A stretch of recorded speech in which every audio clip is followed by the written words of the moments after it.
Hi, everyone. This is Sean with the MassSupport Network here with your COVID-19 update for Tuesday, January 19th, 2021. So following the lengthy disruption in data from the winter December holidays, looks like things have finally straightened out after a bit of dips and then spikes from backlogs.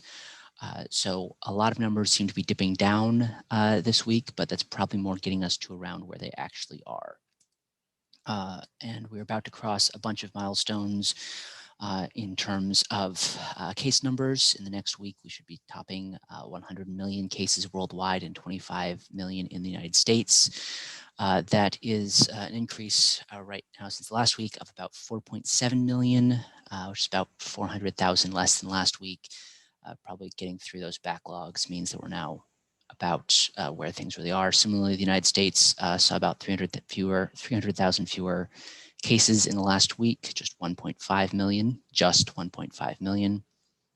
Here in Massachusetts, we saw about 36,000 new cases in the last week. Deaths are staying a little bit more level at the moment with some milestones passed here as well, with passing the 2 million deaths milestone this last week. And the United States will pass 400,000 deaths sometime today. Here in Massachusetts, we saw just under 500 deaths in the last week. So looking at this graphically, you can see that just about every metric has dipped down except for testing, which fortunately has rebounded and is now actually at an all-time high, which is great, what we need.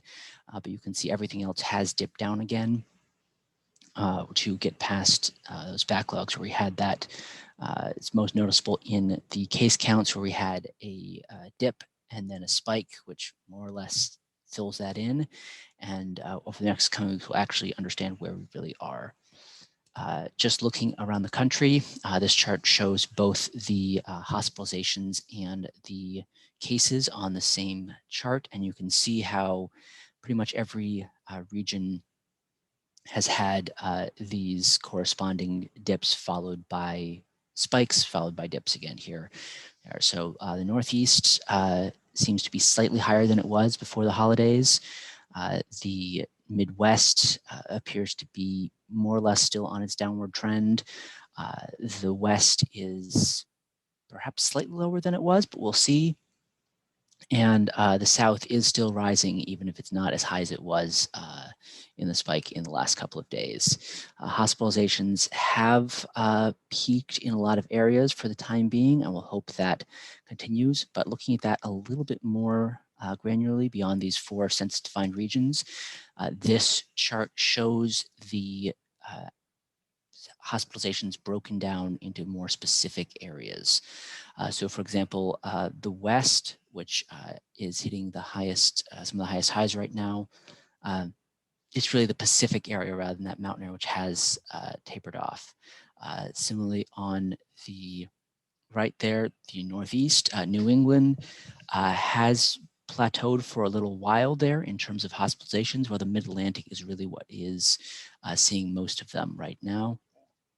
And the South, which is seeing the most of those cases are in the South Atlantic, which is going to be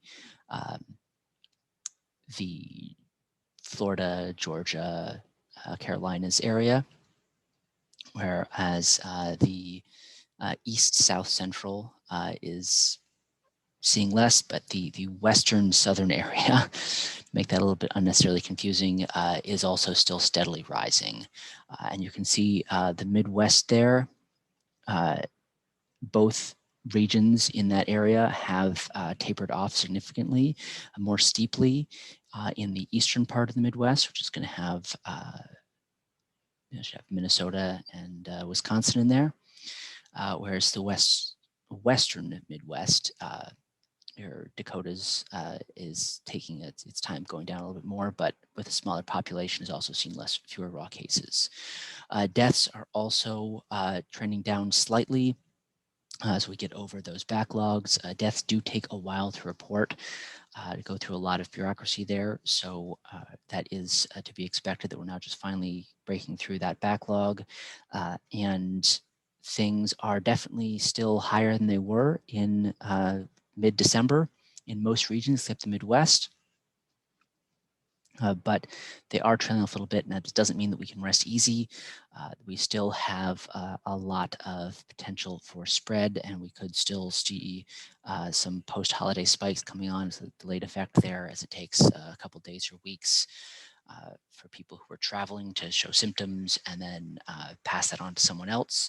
So there could still be future spikes coming shortly, especially following events in Washington, which may also drive more super spreading events. So speaking of Washington, let's look at some developments. First up though, B1.1.7, the more transmissional variant of COVID-19 first seen in the United Kingdom, has been confirmed in Massachusetts. It has been thought to be almost certainly in every state already, given how quickly it transmits. It is probably a lot more widely spread than we are aware, much like COVID itself was at roughly this time last year, maybe more like February or March, but it's probably around a lot more. So with that potential for greater transmission, it's more important than ever right now that we keep practicing all those mitigation techniques, masks, distancing, hand washing, etc. Also, with the presidential inauguration tomorrow, we should expect a lot of policy changes regarding COVID. The president-elect has laid out a lot of plans for curbing the pandemic. However, any of these changes will take a while for us to really see them in the case count. We really should expect at least a month or more before we're seeing any appreciable results that are directly linked to actual policy changes. But we will keep an eye on that. Also, just in terms of another way to look at the seriousness of the pandemic right now, there were more COVID deaths last week than all of the flu deaths in 2020.